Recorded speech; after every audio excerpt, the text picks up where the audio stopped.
नमस्कार। सुहाना सफ़र विद हिंदी कहानियों में आप सभी का स्वागत है। आज हम मुंशी प्रेमचंद की प्रसिद्ध कहानी नमक का दरोगा सुनेंगे। यह कहानी हमें नमक विभाग में फैले भ्रष्टाचार तथा एक अधिकारी की ईमानदारी की गाथा को सुनाती है। का दरोगा।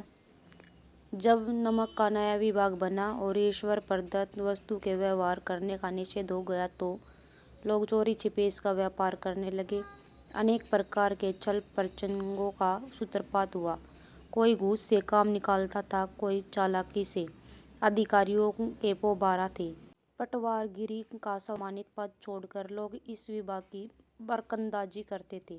इसके दरोगा पद के लिए तो वकीलों का भी जी ललचाता था। यह वह समय था जब अंग्रेजी शिक्षा और ईसाई मत को लोग एक ही वस्तु समझते थे। फारसी का प्राबल्य था। प्रेम की कथाएं और श्रृंगार रस के काव्य पढ़कर फारसीदा लोग ऊंचे पदों पर नियुक्त हो जाते थे। मुंशी वंशीधर भी रोजगार की खोज में निकले। उनके पिता एक अनुभवी पुरुष थे। समझाने लगे, बेटा घर की दुर्दशा देख रहे हो, ऋण के बोझ से दबे हुए हैं।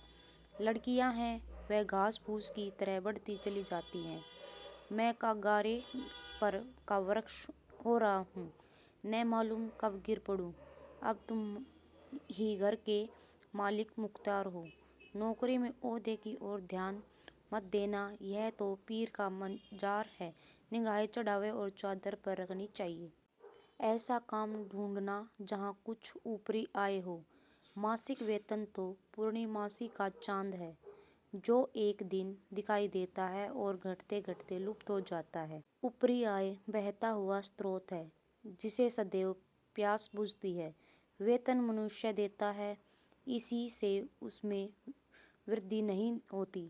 ऊपरी आमदनी ईश्वर देता है, इसी से उसकी बरकत होती है। तुम स्वयं विद्वान हो, तुम्हें क्या समझाऊं। इस विषय में विवेक की बड़ी आवश्यकता है। मनुष्य को देखो, उसकी आवश्यकताओं को देखो और अवसर को देखो। उसके उपरांत जो उचित समझो करो। गर्ज वाले आदमी के साथ कठोरता करने में लाभ ही लाभ है, लेकिन बेगरज को दांव पर पाना जरा कठिन है। इन बातों को निगाहों में बांध लो, यह मेरी जन्म भर की कमाई है। इस उपदेश के बाद पिताजी ने आशीर्वाद दिया। वंशीधर आज्ञाकारी पुत्र थे। यह बातें ध्यान से सुनी और तब घर से चल खड़े हुए। इस विस्तृत संसार में उनके लिए धैर्य अपना मित्र, बुद्धि अपना पथ प्रदर्शक और आत्म अवलंबन ही अपना सहायक था। लेकिन अच्छे सुकून से चले थे, जाते ही नमक विभाग के दरोगा पद पर नियुक्त हो गए। वेतन अच्छा और ऊपरी आय का तो ठिकाना ही न था। वृद्ध मुंशी जी को सुख संवाद मिला तो फूले न समाये। महाजन कुछ नरम पड़े। कलवार की आशालता लहलाई। पड़ोसियों के हृदय से सूल उठने लगे। जाड़े के दिन थे और रात का समय। नमक के सिपाही चौकीदार नशे में मस्त थे। मुंशी वंशीधर को यहाँ आए अभी 6 महीने से अधिक न हुए थे, लेकिन इस थोड़े से समय में ही उन्होंने अपनी कार्यकुशलता और उत्तम आचार से अफसरों को मोहित कर लिया था। अफसर लोग उन पर बहुत विश्वास करने लगे थे। नमक के दफ्तर से 1 मील पूर्व की ओर जमुना बहती थी। उस पर नाव का एक पुल बना हुआ था। दारोगा जी किवाड़ बंद किए मीठी नींद सो रहे थे। अचानक आंखें खुली तो नदी की प्रवाह की जगह गाड़ियों की गड़गड़ाहट तथा मलाहों का कोलाहल सुनाई दिया। उठ बैठे। इतनी रात गए गाड़ियों को क्यों नदी के पार जाती हैं, अवश्य कुछ न कुछ गोलमाल है। तर्क ने भ्रम को पुष्ट किया। वर्दी पहनी, तमंचा जेब में रखा और बात की बात में घोड़ा बढ़ाए हुए पुल पर आ पहुंचे।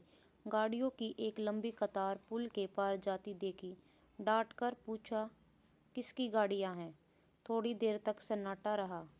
आदमियों में कुछ कानाफूसी हुई। तब आगे वाले ने कहा, पंडित आलोपीदीन की। कौन पंडित आलोपीदीन? तातागंज के मुंशी वंशीधर चौके। पंडित आलोपीदीन इस इलाके के सबसे प्रसिद्ध जमींदार थे। लाखों रुपए का लेन देन करते थे। इधर छोटे से बड़े ऐसा कौन थे जो उनके ऋणी न हो। व्यापार भी बड़ा लंबा चौड़ा था। बड़े चलते पुरजे आदमी थे। अंग्रेजी अफसर उनके इलाके में शिकार खेलने आते और उनके मेहमान होते।